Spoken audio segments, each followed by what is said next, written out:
Bonjour les amis et bienvenue sur RDB TV. Je suis heureux de vous accueillir pour cette toute nouvelle série, une série qui va s'intituler Notre identité.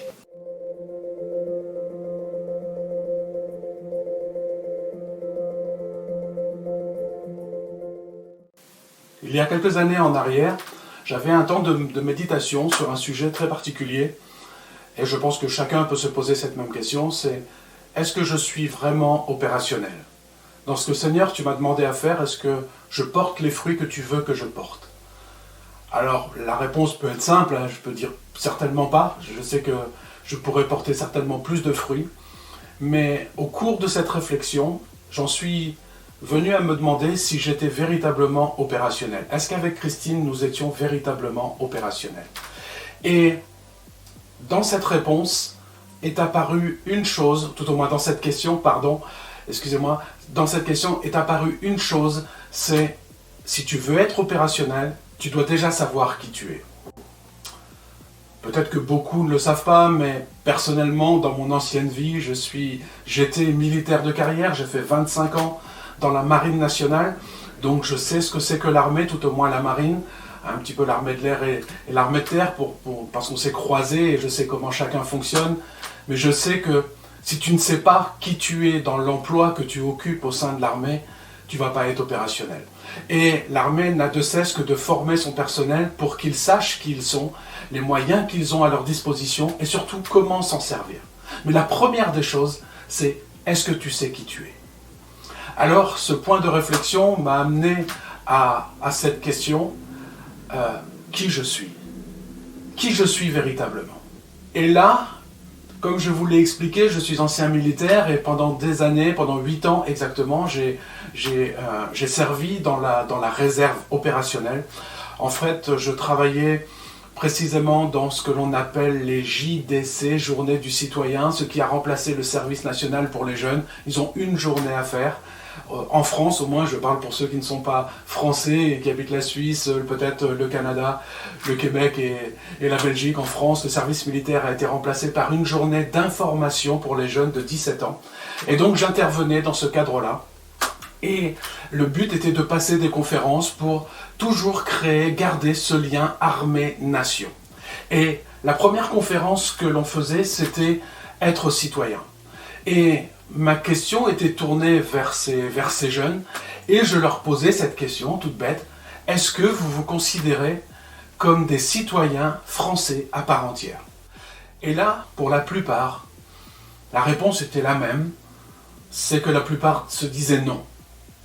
Non, pourquoi ? Parce que pour eux, ils n'avaient pas le droit de vote aux élections politiques et de ce fait, ils ne se considéraient pas comme des citoyens à part entière. Et notre but, c'était de leur montrer que malgré le fait qu'ils ne pouvaient pas voter pour les élections, ils pouvaient voter quand même pour bien d'autres choses au sein d'associations, dans les écoles. Ils avaient déjà le droit de vote qui fait partie des droits que nous avons en tant que citoyens. Et donc cette réflexion les amenait à découvrir ou à redécouvrir leurs droits et leurs devoirs en tant que citoyens français et que de ce fait, puisqu'ils avaient des droits et des devoirs, ils étaient bien des citoyens français. Et donc, vu que je passais ça assez fréquemment, ma réflexion était qui suis-je ? Qui suis-je, moi ? Alors, j'aimerais vous poser cette question, les amis, et vous laisser un petit peu de temps pour réfléchir. Qui êtes-vous ? Qui dites-vous que vous êtes ?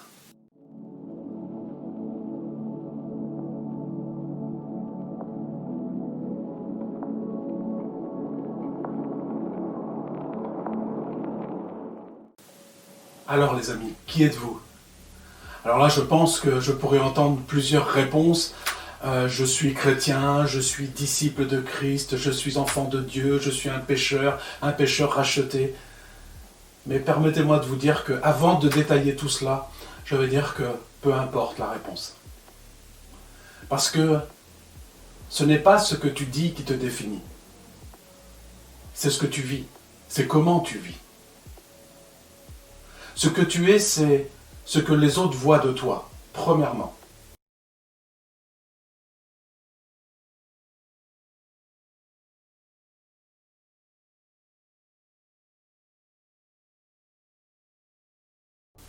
Ce que tu es, ça ressemble premièrement à ce que tu vis tous les jours. Comment es-tu dans ton caractère? Comment es-tu dans ton comportement? Comment es-tu dans ta façon d'agir? Avec toi, avec les autres, avec ton épouse, tes enfants, ta famille, tes frères, tes sœurs. Et ceux du dehors. Et ceux du dehors que tu ne connais pas. Mais qui eux te voient. C'est ça ce qui nous définit. C'est pas tellement toutes les phrases que nous avons apprises, tous les versets que nous connaissons. C'est pas ça ce qui nous définit. C'est ce que tu as au fond de toi. Et en tant que chrétien, c'est comment mets-tu en œuvre les commandements de Christ. Mais pour mettre en œuvre tout ça, tu dois déjà savoir qui est Christ. Et ça me ramène à une parole, à des versets, dans Matthieu 16. Le Seigneur est avec ses disciples dans la contrée de Césarée de Philippe, et il leur pose cette question: qui dit-on que je suis? Alors ses disciples répondent assez rapidement, certainement. Certains disent que tu es Élie, d'autres disent que tu es un prophète, d'autres disent que tu es ceci, que tu es Jean, revenu, enfin bref, tout cela. Et puis il s'arrête parce que ce n'est pas véritablement ce qui intéresse Jésus. Il me semble que dans ce passage, ce qui intéresse Jésus, c'est de savoir si ses disciples le connaissent, savent qui il est véritablement. Alors, au verset 15, il leur pose la question: et vous, qui dites-vous que je suis? Sous-entendu, vous qui vivez avec moi, vous qui commencez à me connaître, vous qui me voyez agir, qui dites-vous que je suis? Et je pense que c'est une des premières questions que l'on doit se poser, c'est: est-ce que je sais véritablement qui est le Seigneur et tout ce qu'il a fait pour moi? Tant qu'on n'a pas saisi tout ça, je pense qu'on ne peut pas véritablement se connaître. Le chemin de notre connaissance personnelle commence par celle de Christ. Si tu veux savoir qui tu es, garde les commandements, dit le Seigneur. Le Seigneur dit: gardez en vous mes commandements, et vous serez mes disciples, parce que vous porterez du fruit. Alors, notre identité n'est pas dans ce que nous disons être, mais elle est là où est notre cœur. Où est ton cœur? Et encore une fois, Jésus, dans Matthieu 6, dit que là où est ton cœur, là est ton trésor. Ou plutôt, là où est ton trésor, là est ton cœur. Quelle place a Jésus dans ton cœur? Est-ce qu'il est, pour certains disent qu'il a la première place, et de plus en plus ce terme me gêne. Parce que, je ne sais pas pour vous, mais moi personnellement, j'ai beaucoup lutté avec ça, parce que je n'arrivais pas à ce que Jésus ait la première place dans tous les domaines de ma vie. Notamment dans ma façon d'aimer ma famille, d'aimer mes enfants, d'aimer mon épouse. Et j'ai aucune honte à dire que, parce que peut-être que plusieurs sont comme moi mais n'osent pas le dire, eh bien, et je l'ai dit maintes et maintes fois au Seigneur, je dis: Seigneur, je suis désolé, mais je n'arrive pas à t'aimer plus que j'aime ma femme. Et ça m'a un petit peu torturé l'esprit parce que je me suis dit: est-ce que c'est une forme de péché? Est-ce que c'est une faute? Parce que tu dis que celui qui aime sa famille plus que toi, jusqu'au moment où j'ai compris que le fait n'est pas d'aimer plus l'un que l'autre. C'est que si tu mets toute ton attention sur ta famille, sur ton épouse, sur tes enfants, en délaissant Jésus, le Père et le Saint-Esprit, alors là, oui, tu commets une forme de péché. Tu commets un péché. Parce qu'il n'a pas la place qui lui revient. Alors plutôt que de dire qu'il lui revient la première place, maintenant je préfère dire qu'il est au centre de ma vie. Il est au centre de l'amour que j'ai pour mon épouse, il est au centre de l'amour que j'ai pour mes enfants, il est au centre de l'amour que j'ai pour mes frères et mes sœurs. Tout passe par lui. Tout passe par lui. Et il est au centre. Il est impliqué. J'essaye, plus que de marcher dans ses pas, qu'il marche avec moi, de marcher avec lui. En communion avec lui. Cœur à cœur, en faisant un cœur à cœur avec lui. Dans la prière sacerdotale, dans Jean 17, et même dans Jean 15, 14 et 15, Jésus n'a de cesse que de dire que le Père vit en lui et qu'il vit dans le Père, et que les deux vivent en nous au travers du Saint-Esprit. Et c'est cette communion que le Seigneur veut que l'on ait. Parce que c'est dans cette communion que l'on va savoir qui nous sommes. Alors la parole nous dit que il y a plusieurs réponses. À qui sommes-nous? Qui suis-je? Qui êtes-vous? Il y a plusieurs réponses. Mais il y en a une par rapport à la réflexion. Je vous rappelle que j'étais dans un temps de méditation et de réflexion sur qui je suis.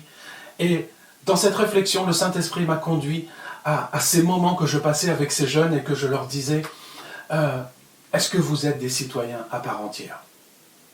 Puisque le Saint-Esprit me rappelait un passage de la parole dans Philippiens 3,20 qui dit que nous sommes citoyens du royaume des cieux.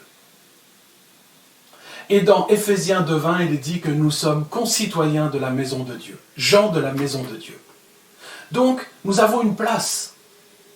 Et notre royaume n'est pas de ce monde, comme Jésus a dit, mon royaume n'est pas de ce monde. Nous aussi, nous vivons de chair ici, mais en esprit, nous vivons déjà auprès du Père, auprès du Fils, au travers du Saint-Esprit.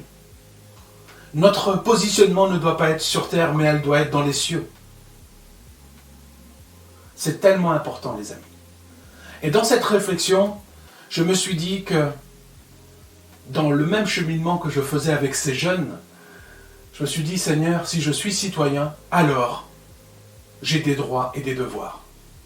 Tout comme je suis un citoyen français et j'ai des droits et des devoirs que me donne la France, et merci pour ces droits et ces devoirs. Et bien souvent, ça me blesse quand j'entends certaines personnes parler qui crachent un petit peu sur notre pays sans prendre véritablement conscience des droits et des devoirs que nous avons. Et moi, je veux jouir encore de ces droits et des devoirs autant que je peux, alors je prie pour mon pays et pour ceux qui le gouvernent. Alors, dans ces droits et des devoirs en tant que citoyen de Dieu, eh bien, écoutez, dans cette réflexion, bien évidemment, il m'en est venu quelques-uns. Et là, encore une fois, je me permets de me tourner vers vous et de vous renvoyer cette question. Vous qui êtes citoyen de la maison de Dieu, vous qui êtes citoyen du royaume des cieux, avez-vous conscience que vous avez des droits et des devoirs? Et quels sont vos droits et vos devoirs? Mes amis, je vous laisse à cette réflexion. Je vous laisse chercher un petit peu. Je vous laisse gratter dans la parole. Et je reviens vers vous pour la deuxième partie. Et il y aura certainement une troisième et une quatrième, où là, on va développer un petit peu tous ces droits et ces devoirs que nous avons en tant que citoyens des cieux.